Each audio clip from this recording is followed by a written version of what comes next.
Dentre os 198 capítulos dos 7 livros de Harry Potter, tem um que se destaca como sendo o mais melancólico e também o mais sincero de todos. Em Ordem da Fênix, o livro que muitos acham o mais fraco da saga, constrói-se o cenário perfeito para o capítulo 37.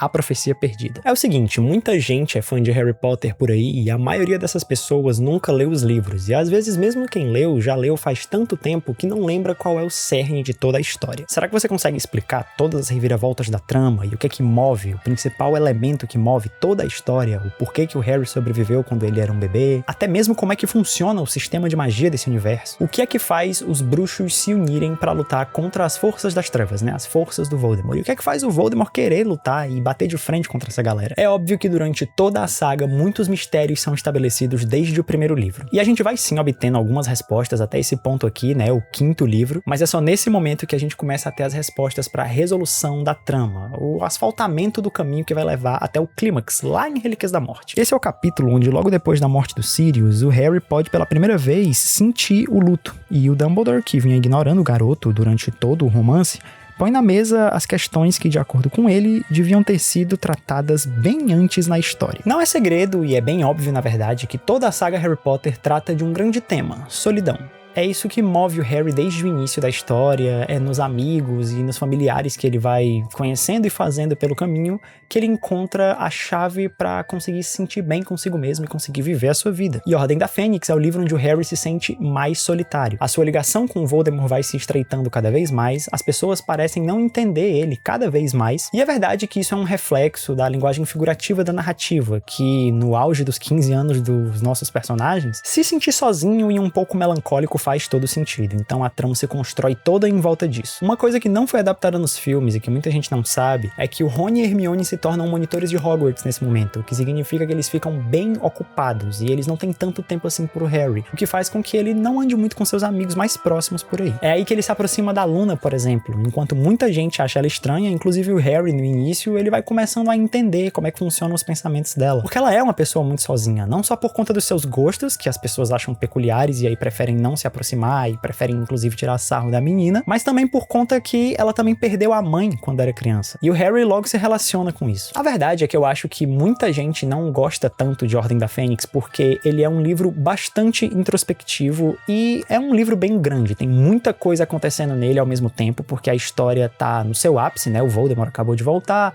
ninguém acredita no Harry, o que colabora pra ele se sentir cada vez mais sozinho. Como eu disse, o Dumbledore ignora ele durante todo o livro e a gente não entende o porquê, mas eu acho que é isso que faz Ordem da Fênix tão bom. Vídeo final de Cálice de Fogo, a história podia ter colocado o pé no acelerador e ido de vez para as cabeças, com vários momentos emocionantes seguidos um atrás do outro. Ao invés disso, a coisa desacelera. Faz todo sentido o Voldemort não querer se mostrar agora e agir por debaixo dos panos, o que é uma desculpa também para a história durar por mais tempo. Só que tudo isso acontece de maneira muito natural. As situações do livro vão escalonando até que a gente tem toda a sequência do Departamento de Mistérios, que eu diria que sim, é um grande pé no acelerador, é um grande set piece de ação literário. E eu nem diria que tudo culmina na morte do Sirius, porque ele morre ali bem na meiuca do negócio. Na verdade, como acontece nas guerras ou em qualquer embate político, as baixas acontecem num momento de maior desespero, e aí a pessoa que tá sentindo o acontecido só tem tempo de realmente processar tudo aquilo depois que a ação já passou. E é aqui que, como de costume, em praticamente todo o penúltimo ou antepenúltimo capítulo de Harry Potter, o Dumbledore chega, ou algum outro personagem, para explicar todos os acontecimentos da trama. Afinal, a gente tá falando de uma obra infanto-juvenil, então acontece bastante nessa saga de alguém chegar para destrinchar todos os mistérios, todos os desenrolares que estavam acontecendo em cada livro. A questão é que conforme cada livro vai passando, Harry Potter vai ficando com questões cada vez mais enroladas e complexas e que fazem sentido. E podem até chamar de preguiça narrativa, mas é a ferramenta que a história tem de fazer o espectador entender tudo o que está acontecendo. É chegar alguém e explicar. Depois da batalha contra o Voldemort, o Dumbledore e o Harry vão pro escritório do diretor ali no fim da madrugada com o sol já nascendo. O Harry tá extremamente abalado com o que aconteceu e se sentindo culpado, porque, se você se lembra, foi ele o culpado de levar o Sirius, toda a Ordem da Fênix, a galera da Armada de Dumbledore, Rony, Hermione, Neville, Luna, Gina, lá pro Departamento de Mistérios. E cara, se você não leu os livros, só pra te dar um contexto aqui, o Sirius tem uma presença muito mais ativa, tanto em Prisioneiro de Azkaban, quanto o Cálice de Fogo e Ordem da Fênix. Ele tem uma presença muito mais ativa no dia a dia do Harry, ele efetivamente participa das tramas de cada livro. Porque nos filmes mesmo, a gente só vê o Sirius em Cálice de Fogo rapidinho ali, feito de CGI na fogueira, e em Ordem da Fênix a gente tem cenas pontuais dele. Enquanto no livro, o Harry se comunica com ele constantemente. No Cálice de Fogo, ele fica escondido em Hogsmeade, transformado em cão numa caverna. E o Harry, Ron e Hermione vão visitar ele lá o tempo todo. Enfim, como todo adolescente, o Harry se revolta com a morte do Sirius e ele começa a gritar com o Dumbledore. Não porque ele culpe o diretor por alguma coisa,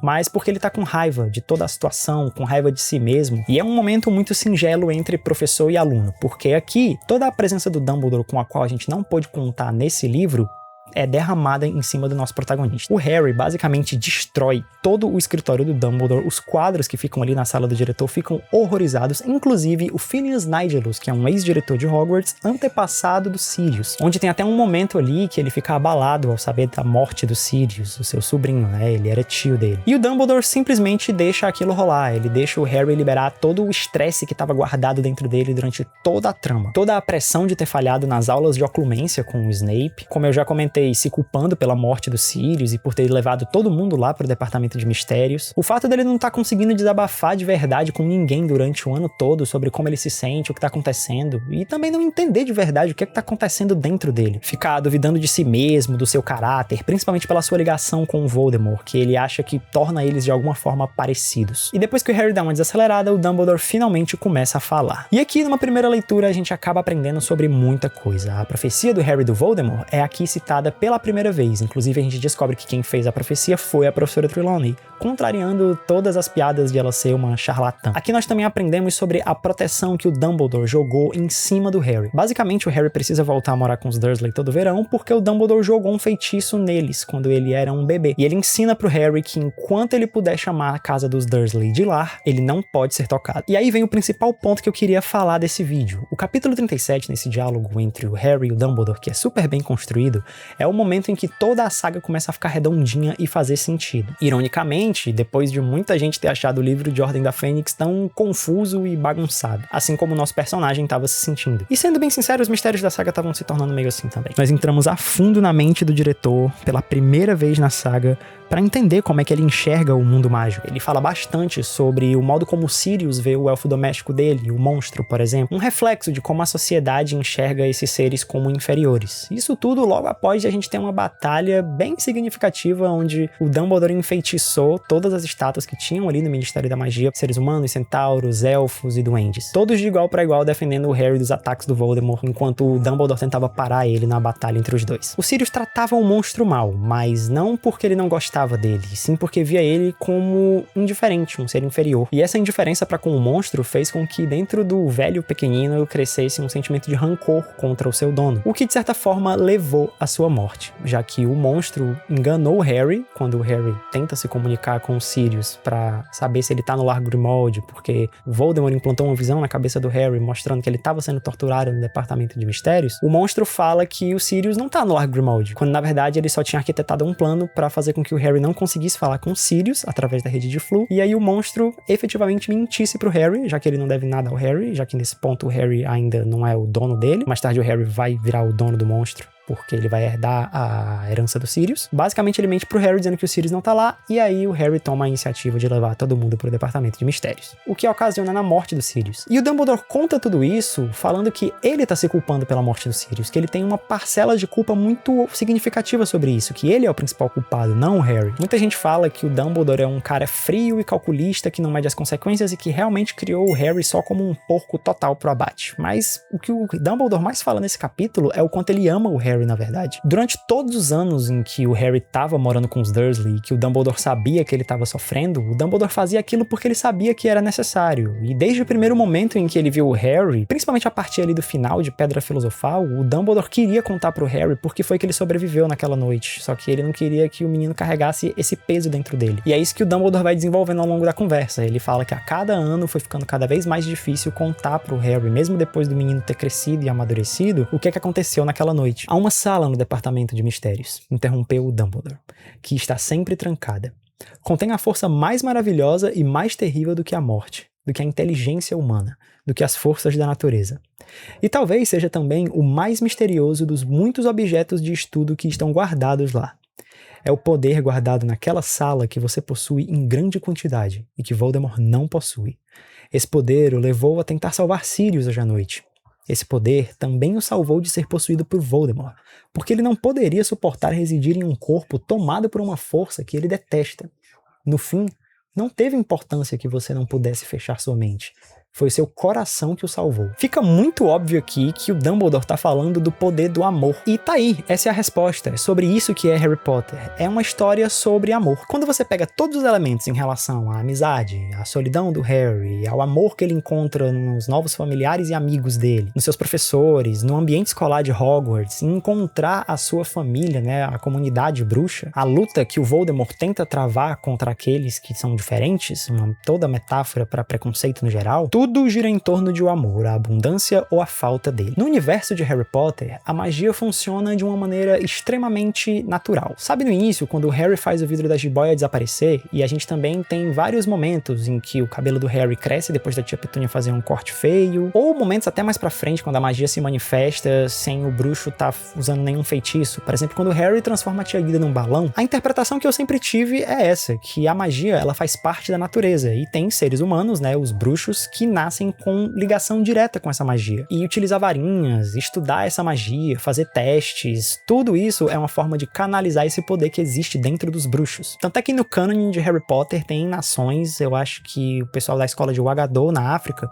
isso é mencionado em Hogwarts Legacy, inclusive, o jogo, né, que é maravilhoso, eu amo. A gente tem a personagem da Nat Sayonai, que é uma estudante de Hogwarts que foi transferida dessa escola e que fala que lá em Ouagadougou a galera não usa varinha, porque a varinha é uma forma de canalizar a magia, mas também dá pra fazer magia só com as mãos. E fica mais do que provado aqui em Ordem da Fênix, pela existência do Departamento de Mistérios, que existe muita coisa no mundo mágico que os próprios bruxos não entendem. E como o Dumbledore disse, tem uma sala lá reservada só para esse poder extremamente misterioso, que é o responsável pelo evento que aconteceu lá em Godric's Hollow na noite em que os pais do Harry morreram. Se você não sabe explicar até hoje por que o Harry sobreviveu quando era pequeno, é isso, foi o amor. Quando a Lilian se jogou na frente do Harry, na frente da maldição da morte do Voldemort, para proteger a vida do seu filho naquele último ato de esperança, a magia interveio naquele ato e criou uma proteção em volta do Harry. O Voldemort não podia tocá-lo. E entendendo isso, o Dumbledore conseguiu estender essa magia pro sangue da Petúnia, que tem o mesmo sangue da Lilian, né? Afinal, elas são irmãs. O que fez com que o Harry tivesse uma proteção em volta dele enquanto ele pudesse chamar a casa dos Dursley de lá. Essa foi a maneira que o Dumbledore conseguiu proteger o menino até que ele se tornasse adulto. E esse capítulo é um ponto de virada muito interessante, porque sendo o penúltimo capítulo de Ordem da Fênix, a partir desse momento da história, né, nos dois últimos livros, Enigma do Príncipe e Relíquias da Morte, a gente vai ver uma aproximação do Dumbledore, mesmo depois da morte dele, muito grande em relação ao Harry. A gente tem o professor participando ativamente da história, né, no sexto livro, e no sétimo livro a gente entende sobre a história pessoal dele, o Harry segue os seus passos para destruir as Horcruxes, entender sobre a vida dele. Tem a biografia que a Rita Skeeter escreve, né, A Vida e as Mentiras de Albus Dumbledore. Tem um momento lá no King's Cross,